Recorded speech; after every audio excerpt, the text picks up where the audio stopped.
Hello everyone, good morning তোমাদের সবাইকে। কেমন আছো সবাই? আশা করি সবাই খুব ভালো আছো, সুস্থ আছো। আর তোমরা যে যেখান থেকে আমার ভিডিও দেখছো সবাই খুব ভালো থেকো, সুস্থ থেকো, এই কামনাই করি ভগবানের কাছে। তো সকাল সকাল ঘুম থেকে উঠেছি, অনেক সকালে আজকে দেখো।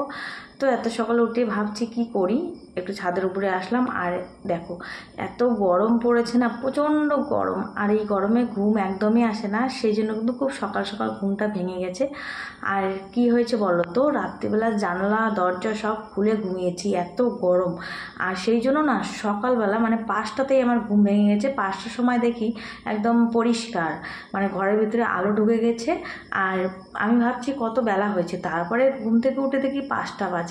আর গরমের মধ্যে একদমই ঘুম আসে না, মানে খুবই গরম পড়েছে, প্রচণ্ড গরম। তো ঘুমটা ভেঙে গেছে, উঠে পড়লাম। আর উঠে যখন বাইরে এসে দেখলাম না এখনও অনেক সকালবেলা, তো আজকে বেশি সকালে ওঠা হয়ে গেছে। তো যাই হোক, উঠেছি যখন তারপরে কাজকর্ম শুরু করে দিলাম, সকালবেলার বাসি কাজগুলো সেরে নিলাম। দেখো তোমাদেরকে দেখাচ্ছি, এখন 5টা বাজে। তো 5টার সময় আমি উঠে, কিন্তু 5টার আগেই উঠেছি, তো 5টার সময় আমি কাজ শুরু করে দিয়েছি। তো বাইরেটা আগে ঝাড় দিলাম, কারণ রৌদ্র উঠলে পরে গরম লাগবে, সেই জন্য বাইরের গেটের সামনটা ভালো করে আগে ঝাড় দিয়ে নিলাম। তারপর দেখো ঘরের ভিতরে চলে আসলাম, কারণ ঘর ঝাড় দিতে গেলে তো রোদ্দুর লাগার ব্যাপার নেই, গরমও লাগবে না। আর এখনও সবাই ঘুমিয়ে আছে, আমি একা একা উঠেছি, তো কাজকর্মগুলো সারতেছি। আর গরমের মধ্যে একদম ঘুম হয়নি, শরীরটাও ভালো না, মাথাও ব্যথা করতেছে। আর কি হয়েছে বলো তো, আমাদের তো সকাল সকাল ওঠা অভ্যাস। আর এখন যেহেতু স্কুল বন্ধ, সামার ভ্যাকেশন, কিন্তু ওই বলে না মানুষ হলো অভ্যাসের দাস, মানুষ যেটা অভ্যাস করবে সেটাই কিন্তু হবে। তো ওই সকালবেলা ওঠার একটা অভ্যাস আছে না, সেই জন্য কিন্তু সকাল সকাল ঘুমটাও ভেঙে যায়। তারপরে দেখো বাইরেটা জল দিচ্ছি, কারণ বাইরেটা এত ধুলো হয় এখন, আর গরম পড়েছে না, জল না দিলে মনে হয় পাকাটা এত গরম হয়, বারান্দাটা মানে ভালো লাগে না, পা দিতে ইচ্ছা করে না। তারপরে দেখো জল টল ঢেলে দিয়ে পরিষ্কার করলাম সব কিছু, একদম ঝাড় দেওয়া শেষ। তারপরে দেখো স্নান করলাম, কারণ এত গরম আর থাকা যায় না, ভালো লাগে না। কারণ এই সব কিছু কাজ করে তারপরে না স্নান না করলে ভালো লাগে না। তো ভাবলাম যে সকাল সকাল স্নান করে নিই, আর এত গরমে কবার যে স্নান করবো তার হিসেব নেই। তো ভাবলাম রান্নাটা শুরু করে দিই, কারণ এই ঠান্ডায় ঠান্ডায় রান্না করি। আর সকাল সকাল আমাদের যেহেতু রান্না করা অভ্যাস, তো রান্নাটা সেরে নিলেই আমার কাজটাই হয়ে যায়। তো সেই জন্য রান্না বসিয়ে দিলাম। আর কি রান্না করব সকালবেলা উঠে না, এটাই চিন্তা, কারণ বাজার সবজি একদমই নেই। তো যাই হোক, আজকে ভাবলাম যে সকালবেলা আজকে ডিমের তরকারি করব। আর একটা কিছু করতে হবে, কারণ গরমের মধ্যে না রান্না করতেও ইচ্ছা করে না। তো সকাল সকাল ওই জন্য রান্না করতেছি। আর এখনও সূর্যি মামা কিন্তু ওঠেনি, মানে এখনও কিন্তু রৌদ্রটা ওঠেনি। আর এই কয়েকদিন ধরে যা গরম পড়েছে, মানে রৌদ্রের মধ্যে মনে হচ্ছে 1 মিনিটও দাঁড়িয়ে থাকা যায় না, তো এতটা গরম পড়েছে। দেখো আমার রান্নাঘরে কিন্তু জানলা খোলা নেই, তবু কিন্তু একদম সূর্যের যে এত আলো, মানে এত যে রোদ উঠেছে, সেটা দেখো জানলা ভেদ করে আমার রান্নাঘরে চলে এসেছে। তো যাই হোক, রান্না হচ্ছে এদিকে, আর এদিকে আমি জল ভরিয়ে রাখতেছি, কারণ বোতলগুলো ফাঁকা। আর এখন যেহেতু গরমের দিন, আর ট্যাঙ্কির জল, আমাদের তো ট্যাঙ্কির জল, আমরা ট্যাঙ্কির জল খাই, কারণ ট্যাপের জল খাই না, ফ্রিজের জলও খাই না। আর জলগুলো দেখবে একটু পরে গরম জল হয়ে যাবে, খাওয়াই যাবে না। তবুও দেখো আমি বোতলের মধ্যে জলগুলো ভরিয়ে রাখলাম, কারণ বোতলগুলো জল ভরিয়ে না রাখলে না উল্টে পড়ে। তো বোতলের মধ্যে জল ভরিয়ে রাখলাম। আর এই বোতলে জল ভরা থাকলেও ভালো হয় আর কি, মানে একটা সুবিধা হয়, কি বলো তো, কেউ আসলে চট করে বোতলটা, জলের বোতলটা দেওয়া যায়।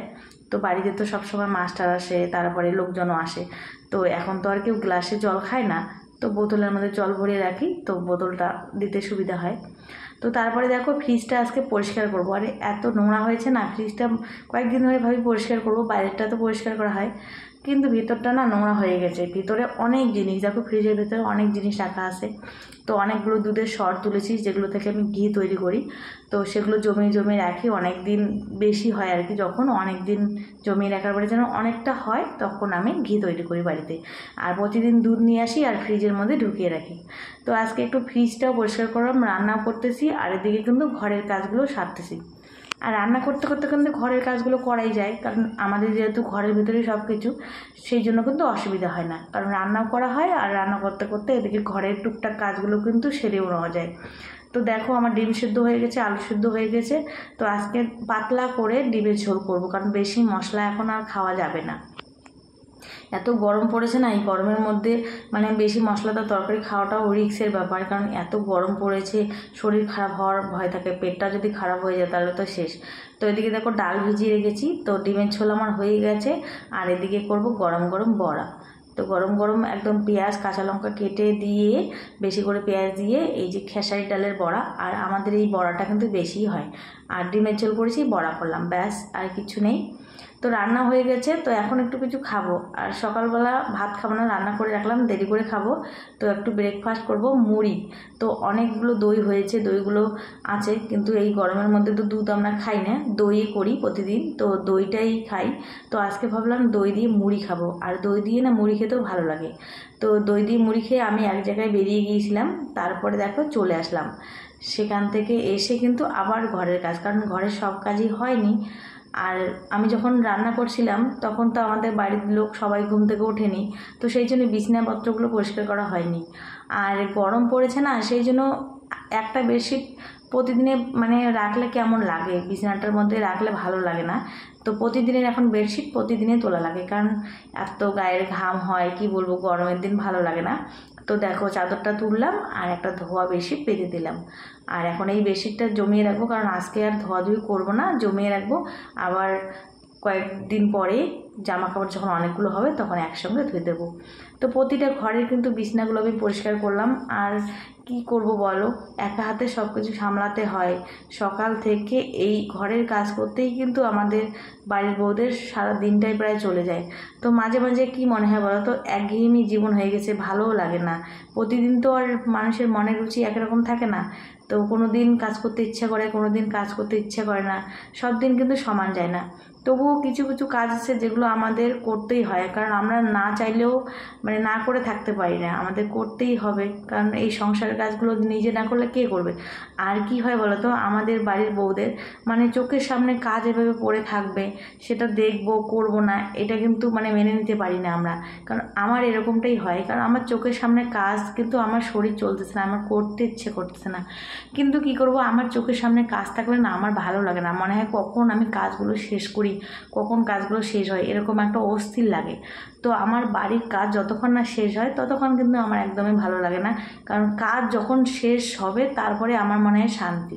তো আমি কিন্তু এইভাবে কাজ করি, একদম তাড়াতাড়ি করে চটপট করে কিন্তু সংসারের কাজ যা থাকে প্রতিদিন যেটা করতে হয় আমাদের, সবটাই কিন্তু একদম গুছিয়ে টাইম টু টাইম করি। তো যাই হোক, আমার সংসারের কাজ কী বা করে দেবে, আমাকেই তো করতে হবে। আর সেরকম তো কপাল করেও আসিনি, তো ভালো কপাল করে আসতে হয়, তাহলে হয়তো ভালো কিছু পাওয়া যায়। তো সবাই তো আর সেই কপাল করে আসে না। তো এই কথাগুলো কেন বলছি বলো তো, আমি অনেকেরই দেখি, মানে এখন তো বেশিরভাগই দেখা যায় যে শাশুড়ি বৌমার এত মিল, মানে এমন কতগুলো শাশুড়ি আছে, শাশুড়ি বৌমা যাদের দেখলে মনে হয় বান্ধবী, তারা এত ফ্রেন্ডলি, মানে শাশুড়ি এত বৌমাকে ভালোবাসে, নিজের মেয়ের থেকেও বেশি ভালোবাসে, সাপোর্ট করে, একসঙ্গে ঘুরতে যায়, একসঙ্গে খায়। মানে শাশুড়ি নিজের মেয়েকে যেরকম করে আদর যত্ন করে রাখে, ঠিক ছেলের বউকে কিন্তু সেরকম করে রাখে, এতটা ভালোবাসে। তো সেগুলো দেখে না নিজের মনে অনেক কষ্ট হয়, মনে হয় আমারও যদি একজন এরকম শাশুড়ি মা থাকতো, এরকম একটা শ্বশুর বাড়ি থাকতো, মানে তখন মনে হয় যে এরকম একজন শাশুড়ি মা যদি পেতাম ভালো, যে আমাকে বান্ধবীর মতো রাখতো, মেয়ের মতো রাখতো, একদম ফ্রেন্ডলি থাকতো, সব দিকে সাপোর্ট করতো। তো মাঝে মাঝে মনে হয়, কিন্তু কি বলতো, সেটা তো ভাগ্য, সেটা তো সবাই পায় না। সবার কপালে কি সেই শ্বশুরবাড়ির সুখ মেলে বলো? সবার কপালে কিন্তু শ্বশুরবাড়ির সুখও মেলে না, আবার স্বামীরও সুখ মেলে না। তো যাই হোক, সব দিকে কিন্তু পাওয়া যায় না। হয়তো শ্বশুর শাশুড়ি পাওয়া যায়, দেখো অন্যদিকে হয়তো তার কপালে কষ্ট থাকে, দুঃখ থাকে, সবাই কিন্তু সবটা সমানভাবে পায় না। তো যাই হোক, শ্বশুরবাড়ি যেমন হোক, স্বামীটা যদি ভালো থাকে তাহলেই কিন্তু বেস্ট। তো শ্বশুরবাড়ির শ্বশুর শাশুড়ি বেশি ম্যাটার করে না, সব থেকে একটা মেয়ের জীবনে ম্যাটার করে তার স্বামী। তার স্বামী যদি ভালো হয়, সৎ হয়, চরিত্রবান হয়, সে যদি গরিবও হয় তাতেও কিন্তু ক্ষতি নেই। তো সব থেকে একটা মেয়ের জীবনে বেশি গুরুত্বপূর্ণ হলো স্বামী, আর স্বামী যদি সৎ চরিত্রবান ভালো হয় তাহলে একটা মেয়ের জীবনে আর কিচ্ছু চাই না। তো স্বামী পাশে থাকলে একটা মেয়ের আর কিচ্ছু চাই না।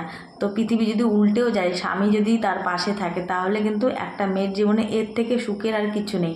টাকা পয়সা নাই বা থাকলো, বাড়ি গাড়ি নাই বা থাকলো, কিন্তু স্বামীটা যদি পাশে থাকে তাহলে কিন্তু একটা মেয়ের জীবনে সব থেকে মনে হয় বেশি সুখ।